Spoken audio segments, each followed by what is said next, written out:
Hey guys, I wanted to share this morning about my night last night. I'm on a lot of different things on YouTube. I support other women who are standing up against abortion. I kind of feel like we need to stick together. We need to offer hope to women together because we're living in a society that's telling women to kill their children. So the more we hang together and help each other, the better. So this video is called Ashes to Beauty. And the reason why I called this video Ashes to Beauty is because if it was not for God, I would not be here today. I was sharing some information, just my normal support, and somebody jumped in, a couple people jumped in, and somebody said, "I'm so sorry for what you went through. I am so sorry that, you were brought to an abortion clinic, a doctor's office, didn't even know what an abortion was." I share my story. Someone else encouraged me to. Keep on sharing your story, Melissa. Keep on sharing. Didn't even know what an abortion was and was brought upstairs and told to get undressed and put something on and told to put my feet in the stirrups. And from there, something was put in me. I didn't know at the time what it was. And then this was all done so quickly. This was like an overnight almost decision. And it went from shock of pregnancy, one crisis to another, one betrayal after another, one breakup, broken relationship after another. So the very fact, when the condom broke, that was it. I already had shared that I felt I wanted to break up with my boyfriend, and he was crying, and I somehow felt it was my fault and I needed to fix this. Coming from a family where, being a survivor, and a lot of my family was probably a lot of that influence where they had felt they needed to fix things. And then feeling tricked, being reassured the condom was okay and it broke, to being mad, to the breakup, to not really seeing him again, to not seeing him until like 20 years later. That break, to the break of trust within the family, to going to the clinic and just being told, to lay down and have this put in me, and then taken to a restaurant and that being hidden that I was dilating and I actually needed medical care.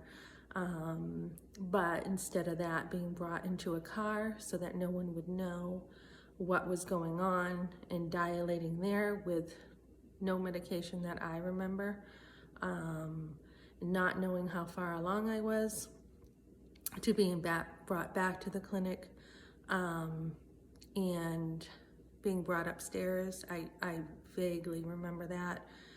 And then turning to my left and seeing the blood in the machine and a nurse blocking it so that I wouldn't know what was going on, to having been dropped off, to being picked up and walking partway home and gym the next day, and it never being talked about except later on when my firstborn was kicking.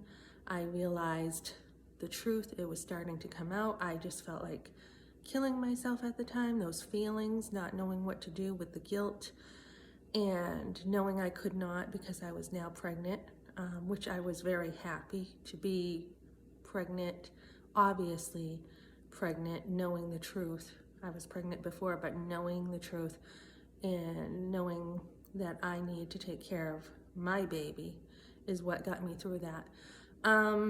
Years down the road, when I tried to talk about this, all I got was, "You were too young, you were too young," and that was it. There's been no real discussion about it. So the reason why I say this is as my kids were growing up, there's a lot of post-traumatic stress disorder that nobody tells you about that you're dealing with, whether it's triggers from the vacuum or triggers of certain sites of blood, you know, your period every month or whatever it is, or you know, remembering that date, the day that the abortion happened, and every single year remembering that day that you could have had a child. So it, you know, I was just briefly sharing about something, and somebody, you know, like I said, a couple people jumped in, and one of the ladies said she was so sorry, and that brought me to tears because, you know, we live in a society that up until now hasn't really talked a lot about abortion. And when women in the past have tried to talk about this, they usually have been shamed. And it doesn't give enough room to a lot of girls who have been victims of the abortion industry. They have not known, they were coerced, they were manipulated, they were some circumstance that brought them into that. And they have been shamed and put down by society, and we're not seeing this side of helping women. And the suicide rate for these type of women is very high, and we need to offer care to these women. And I'm very glad about the Texas law because the abortionists are being held accountable, and they know more than the average young girl. They're doctors, they've been to school, they're older. So it's just really sad that, you know, we kind of tend to go on either side of the pendulum. We either are, you know, women's rights, we have a right to do what we want, or shame women and not really hear their stories. The stories are coming out about the abuse of abortion, and this is great. I know someone who was sharing that he was sitting in a classroom as a teacher the other night because this little girl, on the news, a little girl had died, and this was her best friend, and all she could do was sit there and cry for about 3 hours. And he just sat by her and comforted her for about 3 hours. And I thought, how much is God in that picture? You know, just a beautiful picture of a little girl crying. Makes me want to cry hearing about her crying, and I'm not a crier. So she just could not stop crying. This is days and days after. And I think about how God is with the brokenhearted. He is with those who are so vulnerable and so broken and contrite. This is what God wants. And a lot of women do not know what to do with the guilt. And we as a society need to listen to these girls, and especially women who have been through this. They need to be there for other women, because it's something that, unless you've been through it, you really don't understand everything that is included in this. The broken trust, the betrayal, the being used, so much is involved in this. It's not just an abortion. So, you know, I talk about ashes to beauty, because if it was not for God's grace, I know I would not be here. He not only saved me from hell, where shortly after I had my firstborn son, I went to church, I heard the gospel, my eyes were open, and I truly understood that God loved me. And at that time in my life, I was feeling really bad. I had started to see the truth when I was pregnant. I started showing a little bit, and just a little. I only gained like 22 pounds with my firstborn. And I was just thinking, wait a minute, if I'm this far along and there was an abortion, how far along was I then? And I didn't know. There was no one told me. I got my records later and found out, but he was kicking, and I was just like, oh my goodness, you know. And I kind of added 1 + 1 and worked worked it out. I mean, it was a crisis trying to remember which month, which week. You know, I remembered the abortion date, but trying to figure out how far along I was on my own. And then realizing the truth. The truth hit me really hard. I hit rock bottom, and I was like, oh my goodness, that was a baby when I was studying the development. And I was an AB student. I graduated early from high school, but this was not covered, not a lot about babies and development. So, and then as I went through my other pregnancies with the home births and learning even more about the baby's development, it's just amazing what you learn when you are a mother. But I hit rock bottom, and I had already been to a pregnancy center for the free pregnancy tests. So I decided to go back for more free resources because I was so cheap or so frugal. And I had somehow blurted this out to somebody. I couldn't carry it anymore on my own.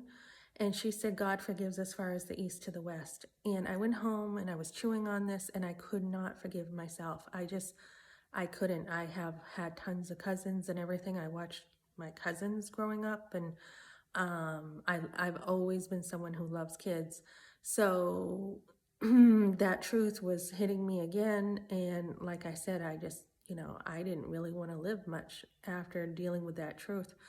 So I had to come to the grips that if God forgives me, then who am I not to forgive myself? And I just kind of thought it out on my own and thought, all right, if God forgives me, I can forgive myself. And that's where it started. And then, like I said, someone invited me to church. I took a lot of parenting classes. I took a lot of classes. I learned quite a bit going to church and bringing my kids to church. And I turn my life around constantly, over and over and over, and I still learn. I educate myself constantly, and I'm always trying to better myself for the benefit of myself and others. So this is something that I've worked through really hard. I took a class later on and had another woman come alongside of me who also had an abortion, and she could relate very well to what I was going through. And then from there, I had a lot of care from other people. And that's kind of what it takes. It takes a lot of care from people, a lot of love, a lot of care, good care for a woman to completely heal. And even up until last night, just hearing another woman reach out, a couple women, and say, Melissa, we kind of understand, we're sorry, and it makes a huge difference. So we really need that.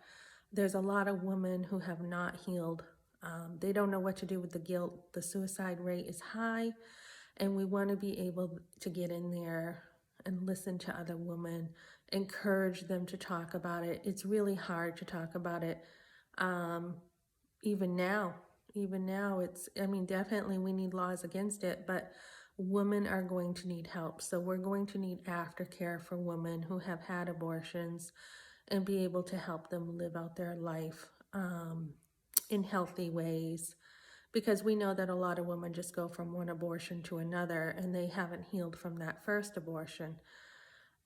So this is really good that the abortion mills are going to have accountability, and hopefully they'll be shutting down. Because if we really love women, just like that little girl I think of who was crying and crying, she lost a best friend. And, we're losing a baby. We're losing quite a bit when we're having an abortion, and this stuff is not being talked about.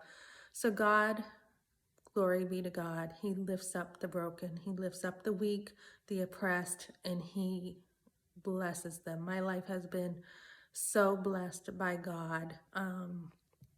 He has saved me not only with salvation, but saved me from guilt, shame. He has saved me on a regular basis from myself in so many ways. So we want to help other women know God and know that they have hope in life here and hope in eternity.